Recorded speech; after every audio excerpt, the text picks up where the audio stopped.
Ladies and gentlemen, boys and girls. You're listening to House of Cards. Today, the game is different. I want to gamble. Gambling is a very serious business. Is that clear?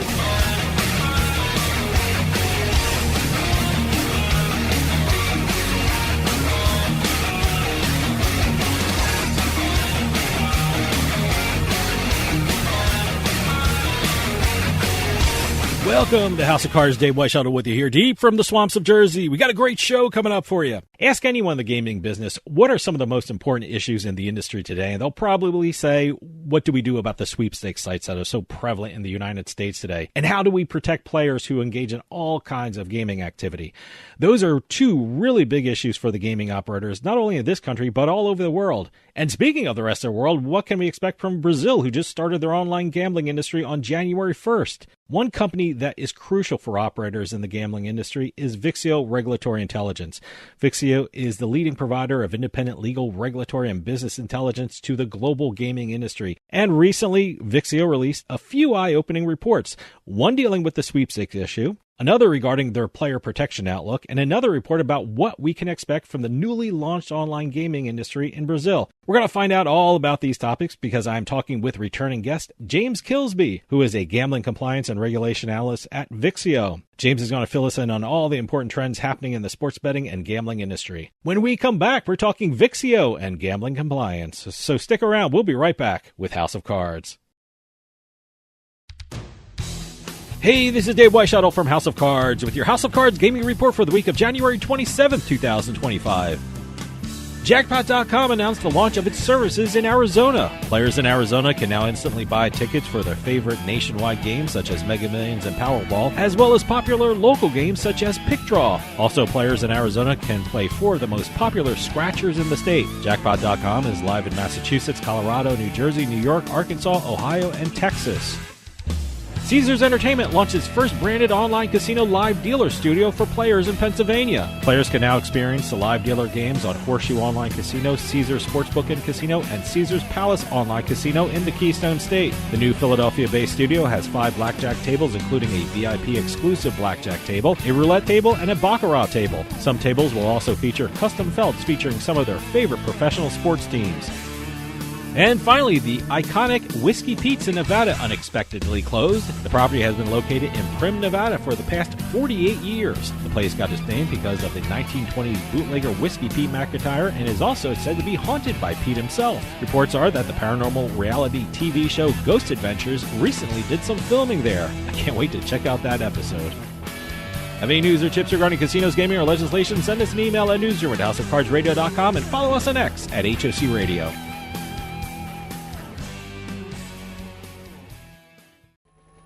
You're listening to House of Cards. Check us out at houseofcardsradio.com. We must get her back. I'll be satisfied if we get her half back. I'll take a quarterback. In fact, I'll take Notre Dame in 2 points. Oh, you want 2 points? I certainly do. Well, you got 'em. Oh!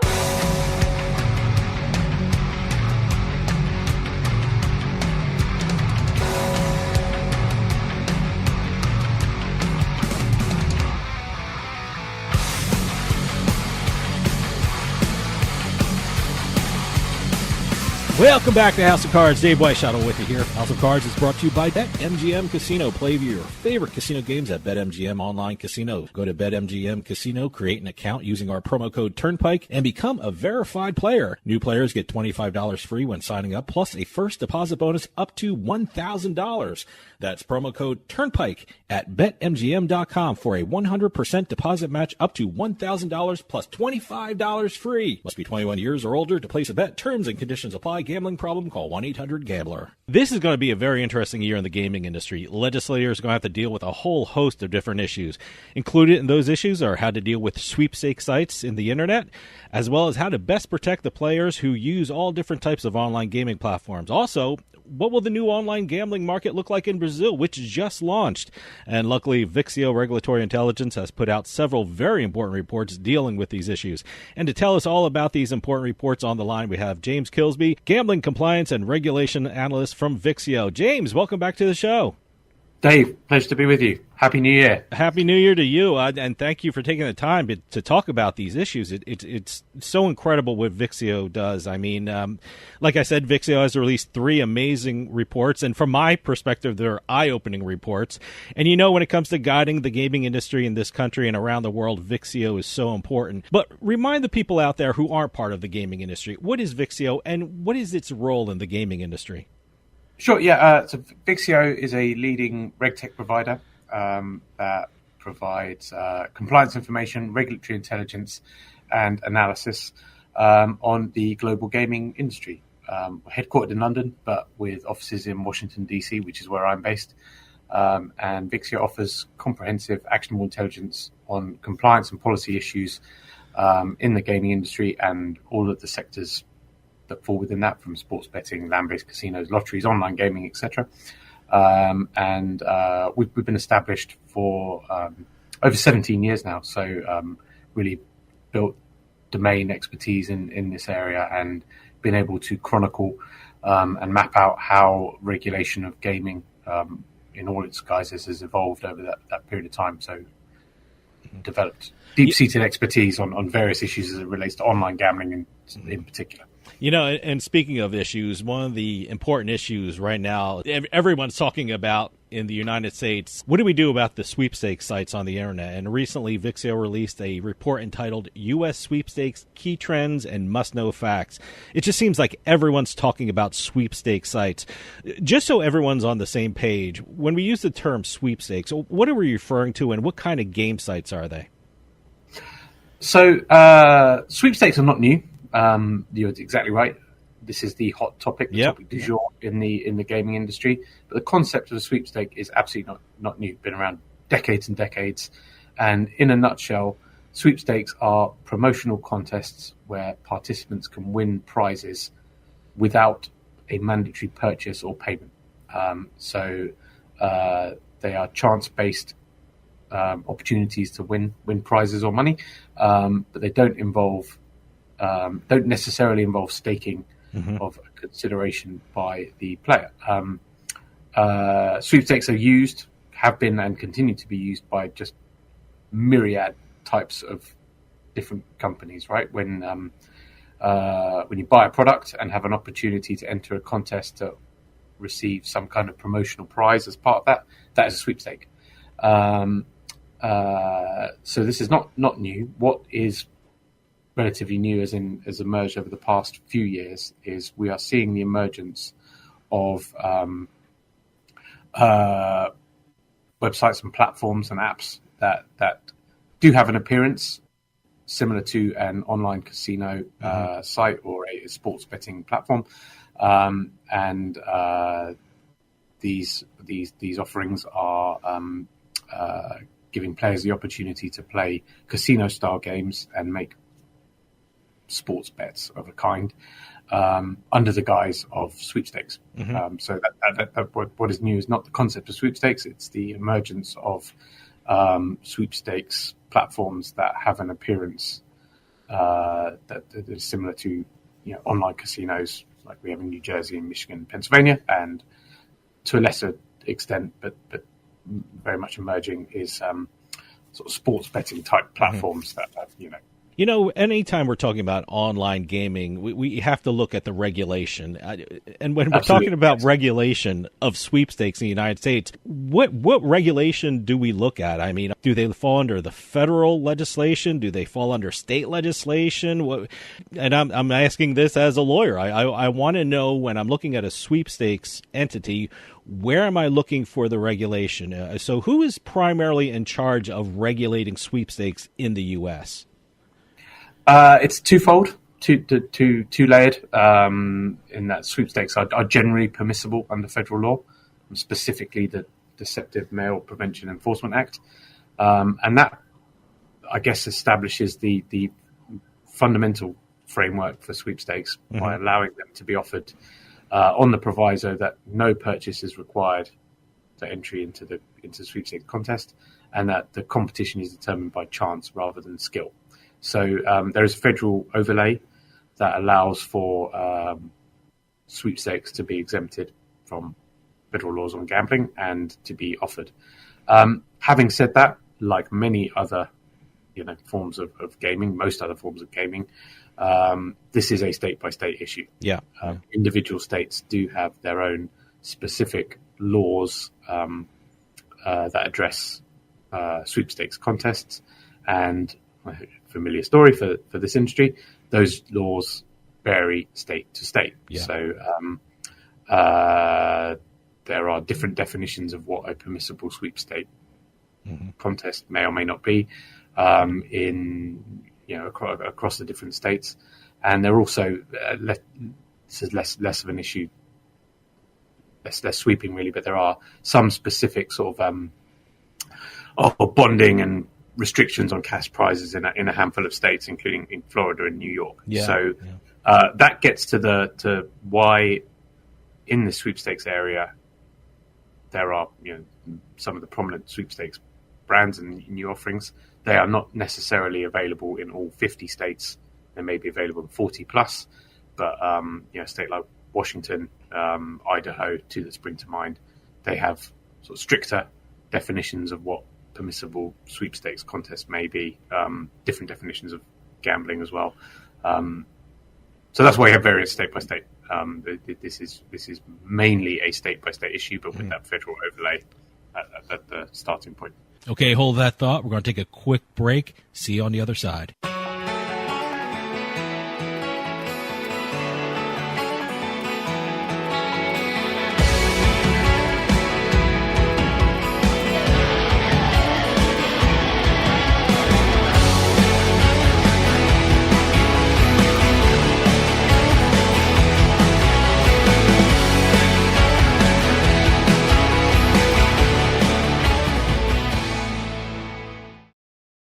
Sometimes life is wonderful, and sometimes it's not. Cherish the good, but always be prepared for life's challenges. At Private Healthcare, we provide the peace of mind you deserve. With Private Healthcare, you'll get the coverage you want and healthcare you need. If your employer doesn't supply healthcare coverage and you don't qualify for Medicare or Medicaid, you need to give us a call right now. Private Healthcare is private health insurance for ages 65 and under with medical, dental, vision, and even prescription coverage. When life comes at you unexpectedly, you need to be ready, and health insurance is your financial safety net. Health insurance has never been so easy and affordable. If you're looking for health coverage at the best price and your annual household income is $35,000 or more, give us a call at 800-733-6860. 800-733-6860.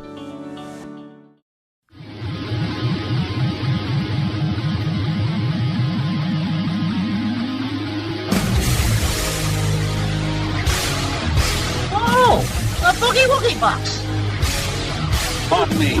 Do you like the radio? Certainly, I love it. You got it. Oh. You're listening to House of Cards.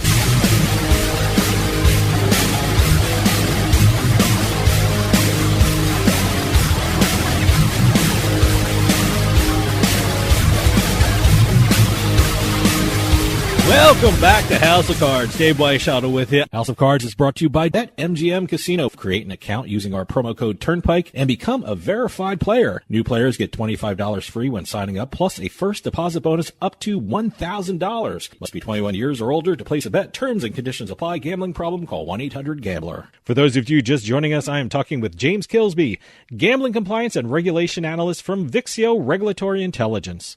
Well, speaking to that, and states are different, there are some states in the U.S. have sent cease and desist letters to certain sweepstakes operators. I guess a lot of states are saying one of the main issues with a lot of people in the gaming industry is that state legislation sweepstakes are not specifically addressed.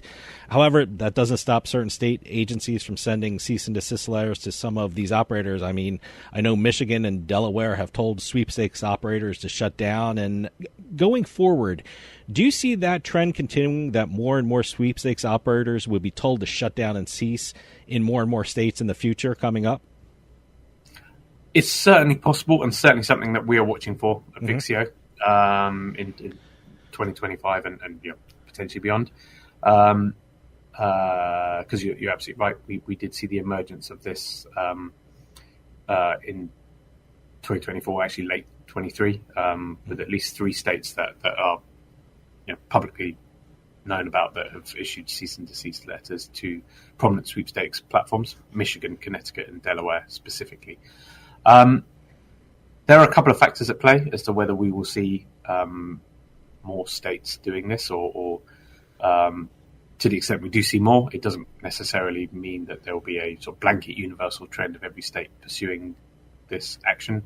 It does come down to legal definitions on a state-by-state basis, around permissible sweepstakes contests, but also gaming law-related definitions. And I think what we've seen to date, those states I mentioned, Connecticut, Michigan, they are states that have legal and regulated iGaming, online casino gaming, and that's another element here, is whether under the sort of interpretation of and in the view of the regulatory officials of gaming regulators in those states, and potentially at an attorney general level, does a sweepstake platform meet the definition of internet gaming under a state gaming law, and then what the sweepstakes platform is alleged to be is a unlicensed online casino platform under an internet gaming law. So that's what we've seen today, is a handful of states that have iGaming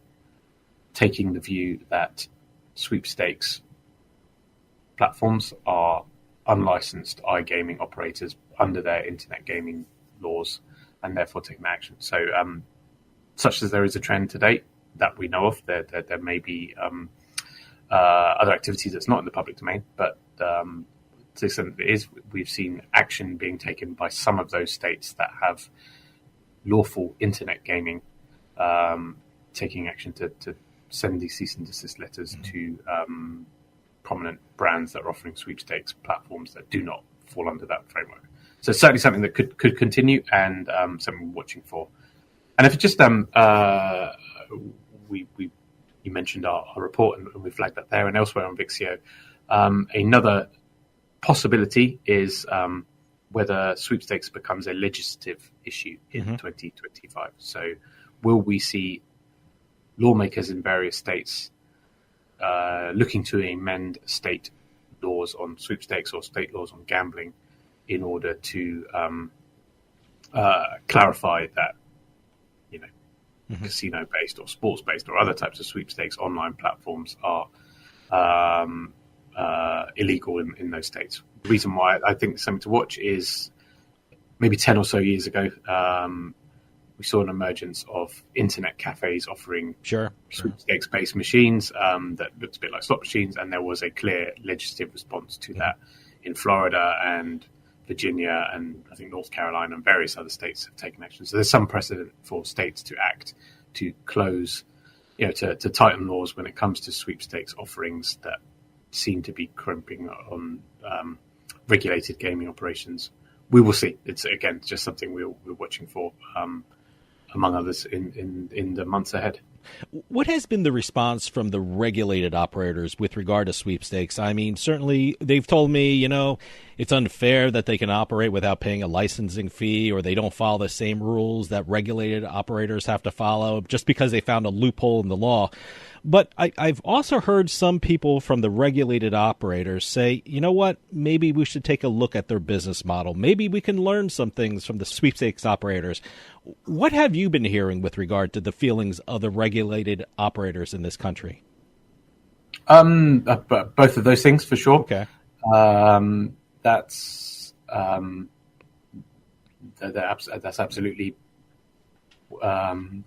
conflicting views across the broader gambling landscape as to what to do about sweepstakes. Is this an opportunity? Is it a threat or a risk? A couple of levels. There are certainly licensed and regulated gambling operators and suppliers that view sweepstakes as a threat. Some would take the view that while this is, to the extent there's legal uncertainty around sweepstakes,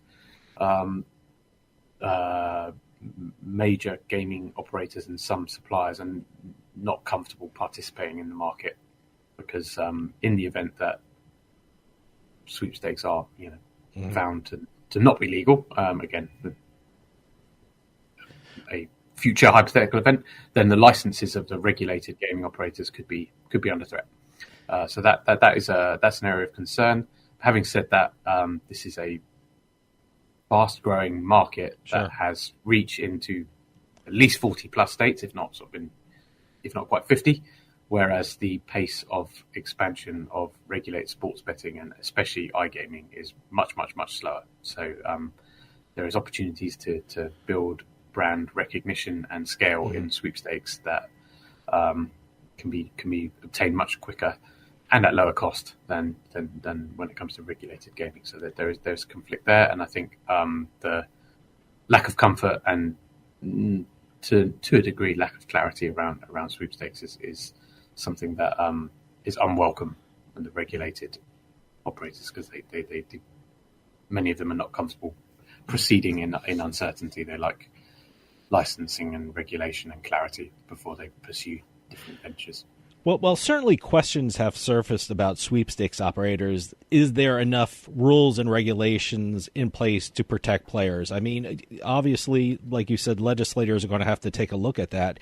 Do you think they're going to have to formulate new rules and regulations for sweepstakes operators, or do you think they'll amend existing rules and regulations to include sweepstakes operators? I mean, what do you think will happen either at the federal or state level with regard to regulations for sweepstakes operators? We don't know. There's a simple answer to that. I think it's most likely for the foreseeable future remain an issue that's addressed on a state by state basis, and that may sweepstakes cafes issue is instructive there. We may see some legislative activity, some law enforcement activity, and we may see no activity and the status quo continuing in other states. So that seems the most likely outcome, and for minimum of 2025 this will remain a area where there is different approaches being taken in different states, and it's going to remain fluid for the time being. Okay, hold that thought. We're going to take a quick break. See you on the other side.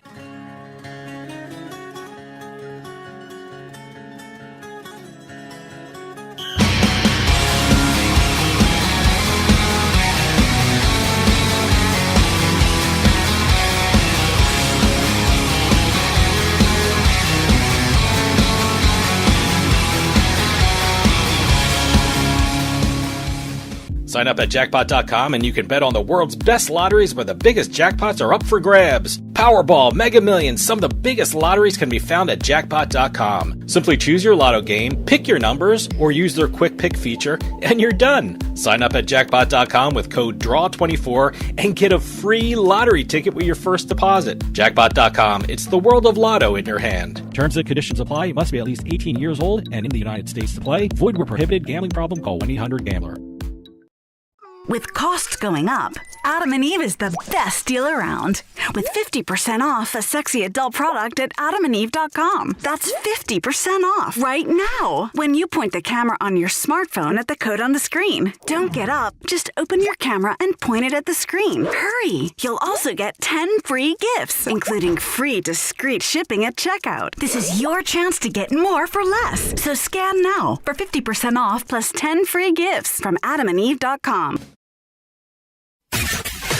You're listening to House of Cards. I bet you $20 I can get you gambling before the end of the day. No way. I'll give you 3-1 odds. No. 5-1. No. 10-1. You're on.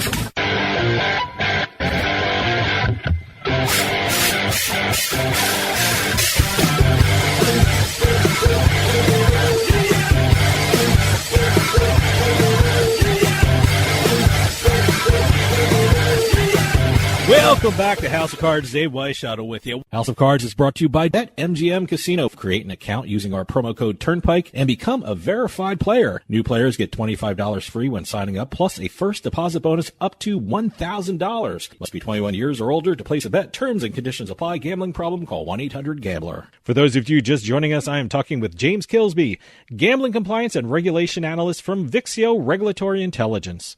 Well, speaking of player protection, Vixio released another amazing report about the player protection outlook, not only for this country, but for around the world.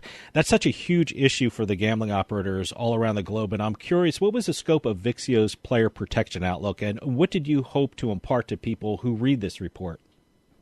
Yeah, so one of the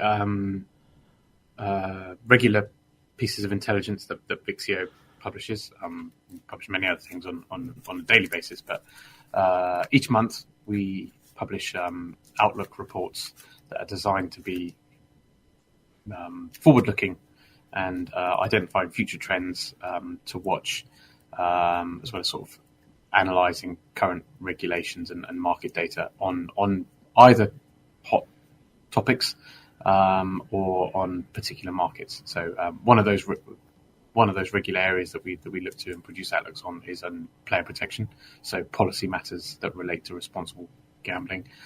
And this report really provides stakeholders across the industry a global view on key trends in the area of player protection and responsible gambling. And as I say, takes a global perspective on that, so the industry can really think about the future in this pivotal area that I think really is existential for the industry, let alone I got to tell you, it's an absolutely eye-opening report, especially for someone like me who works in the gaming industry, to see where the gaming industry is headed with regard to player protection. And one issue for the gaming industry right now is artificial intelligence. And I know many operators use AI to customize experiences for customers based on their past performances or preferences. But it looks like AI could move beyond the marketing aspects in the gaming industry and actually be used for player protection. What are some of the proposed uses of AI when it comes to player protection, especially when it comes to something called large language models? I think everyone in the gaming industry are going to have to know that term pretty soon. Yeah, sure. So you're right. I think the deployment of AI in the gaming industry, I mean, not just gaming, just almost every industry. Yeah, everything. That is a fundamental question that will play out and play out probably quicker than anyone will anticipate. And you flagged quite rightly that AI can be used for marketing and customization. Sure. Your experience. That's absolutely one use case, but we are already seeing AI being used for player protection purposes in the industry. So to the extent that you can use AI to spot patterns and based on past behavior and recommend bets, customize the experience for the player. AI is being used and can be used and can increasingly be used to analyze past player behavior with more recent or current player behavior and flag indicators of problematic spend or problematic play. That's something that operators in various jurisdictions, including New Jersey and Ontario in North America, have a regulatory obligation to monitor player behavior and respond to it. There's a lot of nuance there, so I won't go into it. But there are AI solutions, and it's being used, and I think it's increasingly be used to flag to players when they are changing their behavior in ways that may be problematic. So I think that's a fundamental use case for AI in the gambling industry that will be for player protection purposes. I think another question for regulators to your first point really is, to what extent do there need to be guardrails around how AI can be used to promote gambling? Again, that's something I think industry and its regulators and policymakers are really just starting to think about. And you mentioned LLMs. There's very much the possibility that LLMs could be used in customer service to provide faster, responsible gambling advice or answer player queries in a supported manner.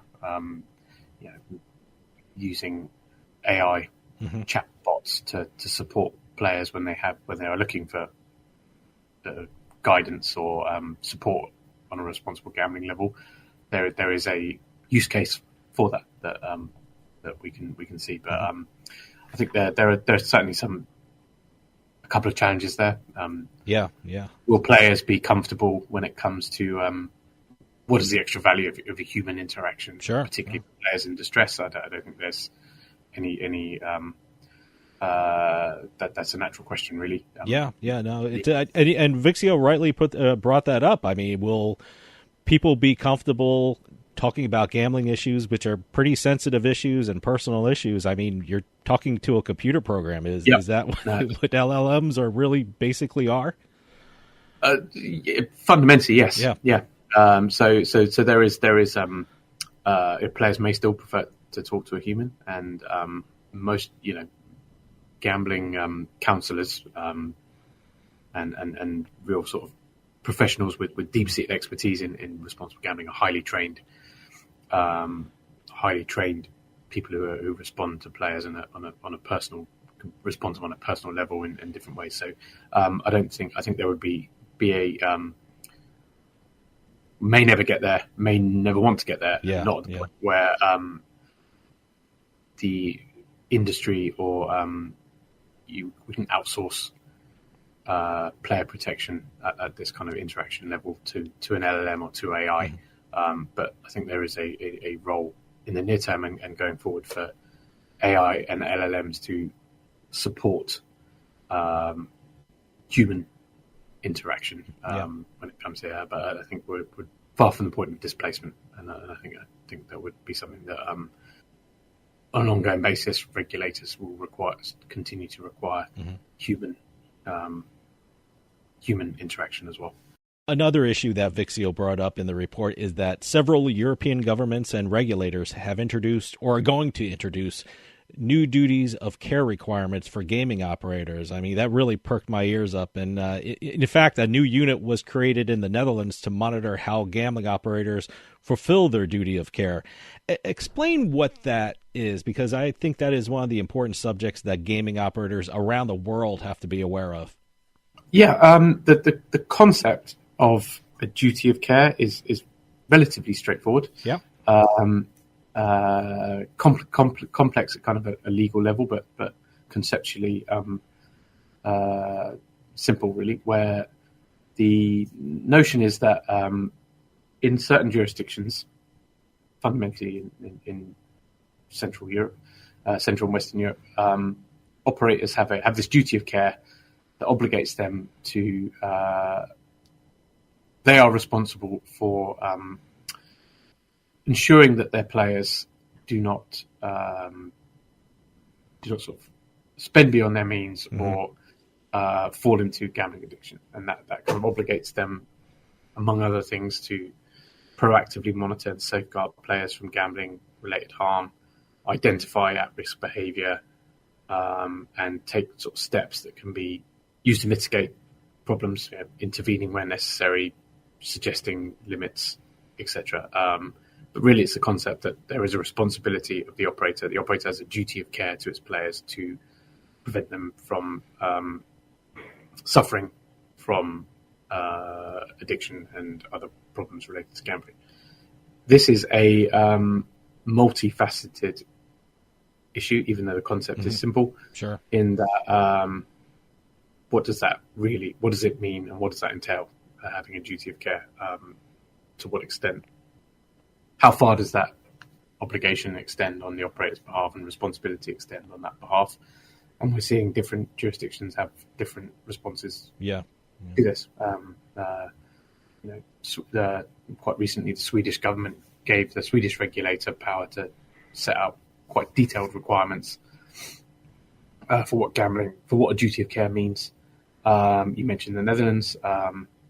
But then also in the UK, there was a recent court ruling that found outside of defined regulatory obligations, actually operators do not have a general duty of care to prevent addiction on their players, say outside of what they're mandated to do through regulation. So this is a area that is conceptually makes sense, but really quite complicated and quite it is different on a country by country basis.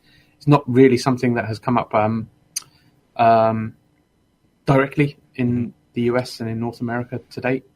We are seeing some litigation generally in this area, but the sort of the legal concept of a duty of care and how that might be sort of enforced or imposed through gambling regulations is not yet been something that is come to North America, but it's a hot topic in Europe for sure. Okay, hold that thought. We're going to take a quick break. See you on the other side.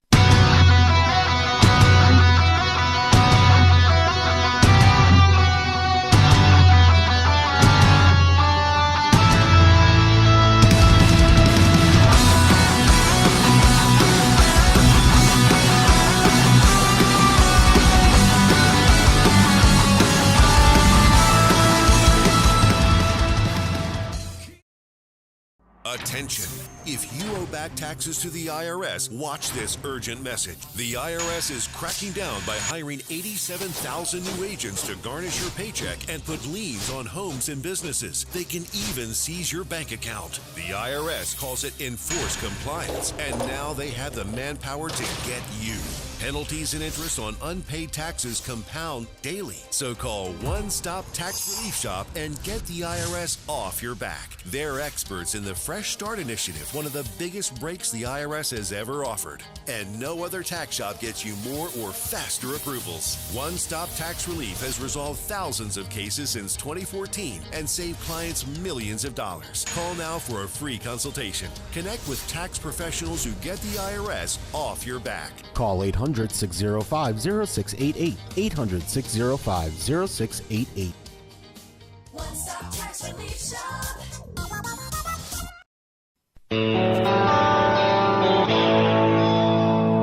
You're listening to House of Cards.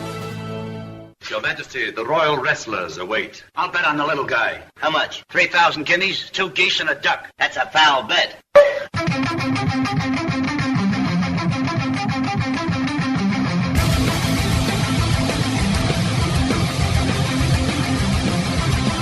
Welcome back to House of Cards. Dave Weishuttle with you. For those of you just joining us, I am talking with James Kilsby, Gambling Compliance and Regulation Analyst from Vixio Regulatory Intelligence. You mentioned the issue of affordability, and I think that's going to be something that's going to be discussed a lot this year. I know, like you said, the concept is big in the UK, and I know Vixio pointed out that the UK prefer the term risk or vulnerability checks instead of affordability. I guess to put in its simplest terms, how much can a customer of a gaming platform afford to lose, and what is the responsibility of the gaming operator regard to that issue? In the U.S., we have proposed federal legislation that touches on that subject called the Safe Bet Act. What is the idea about affordability, and do you think that will be something that gaming operators in the near future will have to contend with? Because that is a huge issue, and I don't know where the gaming operators can even start to address something like that. Again, it's similar to duty of to the duty of care, and to some degree overlapping on that area. Yeah. The notion that the gambling operator should have steps in place to prevent their players from spending beyond their means is a relatively simple one to understand, and it kind of has obvious appeal really to policymakers in Europe, North America, and beyond. I think that makes sense, right? That players should not be spending more than they can afford to on gambling. So the question becomes really, to what extent should the onus be on the operator to prevent that? There are different arguments at play. One is that it's a good thing for operators to use tools that may be at their disposal to prevent financial harm being incurred by their players. That's one argument. On the other hand, there are privacy concerns. Should people, frankly, be able to spend their own money as they wish to? That's one level of the argument, particularly in the UK, where this is an advanced policy discussion. And then thirdly, how could this realistically be implemented in practice to the extent that it doesn't become a real barrier between the player and the operator? Live conversation in the UK is, if operators are obliged to conduct affordability checks on their players, and the players don't like that, and that's an onerous process, what's to stop the player just going and playing with an illegal site that is not going to be doing any affordability checks on them? I think all three of those issues are real and all have some merits as part of this debate. So roughly where we are is UK is formally implemented affordability checks, actually for most players, but that really just involves if a player spends more than it's a couple of $100 a month is where the level will be. Then the operator needs to check that they at least don't have court proceedings against them or bankruptcy filings. So that's at a fundamental level. But the industry and the UK Gambling Commission are running a pilot program that goes a lot deeper than that. When basically where high spending players should be, how can operators use credit agencies, etc., to evaluate the financial means of higher spending players to address this issue of affordability? There's a pilot program ongoing around that, and we'll learn the lessons, initial lessons of that over the course of 2025. Simultaneously, the slightly different framework, but the Netherlands has implemented something quite similar. So what we're seeing is affordability being applied in practice in several major European jurisdictions, and I think the debate will continue to go. And I think our view of Vixio is the notion of affordability is not going to go away. Yeah, it's more a question of how, where, and when, rather than if affordability will be a kind of a regulatory requirement in the industry in general. Again, I think it speaks to the idea that policymakers are attracted to the idea that there should be some regulations that prevent gamblers from spending beyond their means. I don't think that's going to fade into the background. It's more about figuring out different structures and where they may be more effective than others. It's an absolutely interesting issue to follow and how it will be implemented. But another report that Vixio just released is entitled Brazil Online Gambling Playbook 2025. I think Brazil is going to be an absolutely fascinating market to watch. The Brazil market just launched online gambling on January 1st. And tell us what that launch looked like. I mean, how many operators launched and what will online gambling landscape look like? Are there online casinos? Are there online sports betting? What can everyone expect from the Brazil online gaming market moving forward? Yeah, absolutely. Brazil was a headline act of 2024 and will remain so 2025 for the industry. A lot of buzz about the Brazilian regulated market for kind of obvious reasons. Sure. But US market opening up post the PASPA ruling. Ontario and Canada has been a big new market, but Brazil is a massive new market. 200 million plus people that was formerly unlicensed and unregulated, and as of January 1st now we have a regulated industry in Brazil, so a major industry event for the global online gambling industry. We have seen, so as I mentioned, the market's gone live as of January 1st, and to date we have I think the last count, 68 licensees have gone live. Wow. Most of them with provisional licenses. Okay. I think it's about 55 of them provisional and a dozen or so permanent. But this is a big market with many players in it, and there are 100 plus applications still pending for licenses. So we will see a market that has many participants in it and a mix of global online gambling operators, the likes of Flutter, which owns FanDuel, active in Brazil. Some US-based operators moving into the market slightly different ways. MGM and Caesars, different routes to market, but their brands are going into the Brazilian market. But there's also quite a lot of local players as well, a lot of Brazilian brands. So a real mix, melting pot of different operators, all participating in the Brazilian market. It is both sports betting and online gaming, online casinos. Again, I think that the number of licensees in the market reflects that. So we know from the US, online gaming generally is bigger than online sports betting from a revenue perspective. And, Sure. and you have more participants in the market when you have online casino games than you would if it's just sports. So, this is a fully regulated market of all products, multiple operators, and at Vixio, we think this will become one of the largest regulated markets in the world. Our forecast that included in our playbook are for the Brazilian market to be worth nearly $3 billion in annual gross revenue this year. Wow. Roughly makes it comparable of size in its first year with like New Jersey, Pennsylvania, Michigan.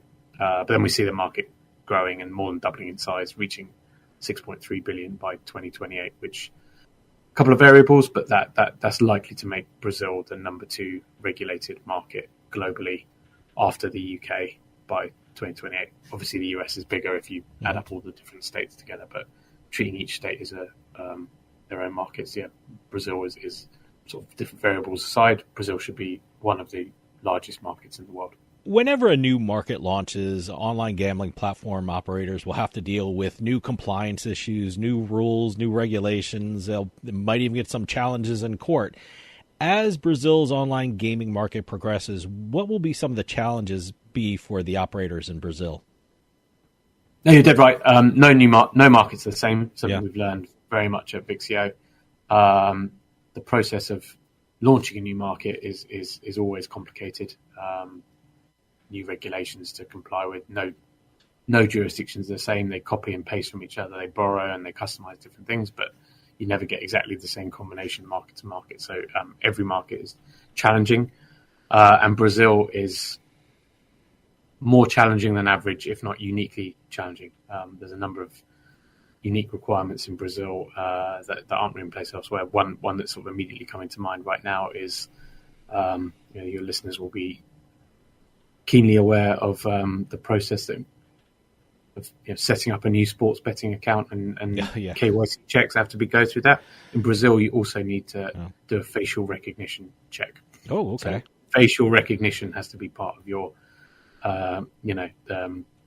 multi-factor authentication to create an account and at different times log on to one. So that's a unique for Brazil thing. But on top of that, there are no shortage of compliance issues and regulatory uncertainty in Brazil as it's gone live today. There are pending court challenges against this law and new licensing regime that's just launched. The Brazil's Federal Supreme Court will hear those cases this year. There is what we've seen in a lot of, this is certainly Vixio's experience of looking at the global industry over many, many years, is it's very common for countries, states, different jurisdictions to launch legal online gambling markets, and then within a few months, within a few years, reconsider the rules and tighten up when it comes to responsible gambling. We just mentioned affordability, duty of care requirements, but around advertising, certain other areas, that's a global trend.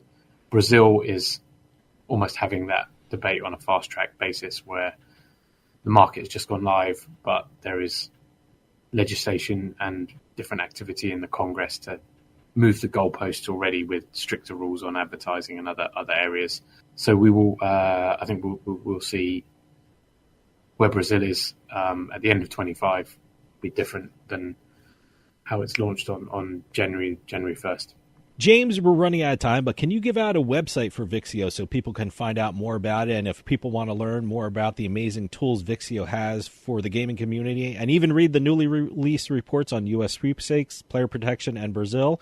Also, if you have any social media addresses you want to give out so people can keep up with what's happening with Vixio.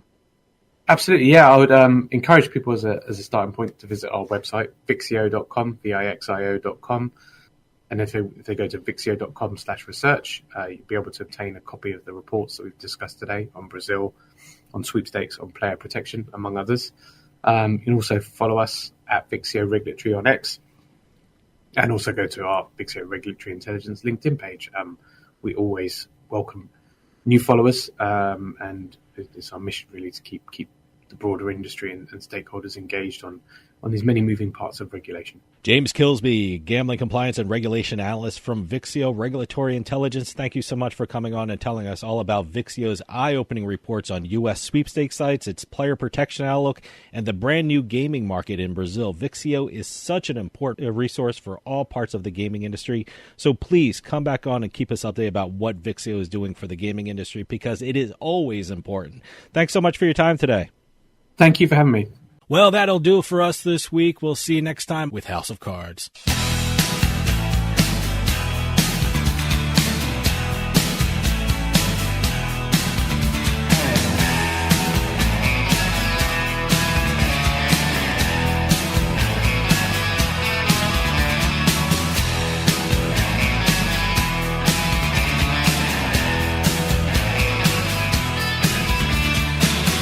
Drag a spiral chain across the desert plain.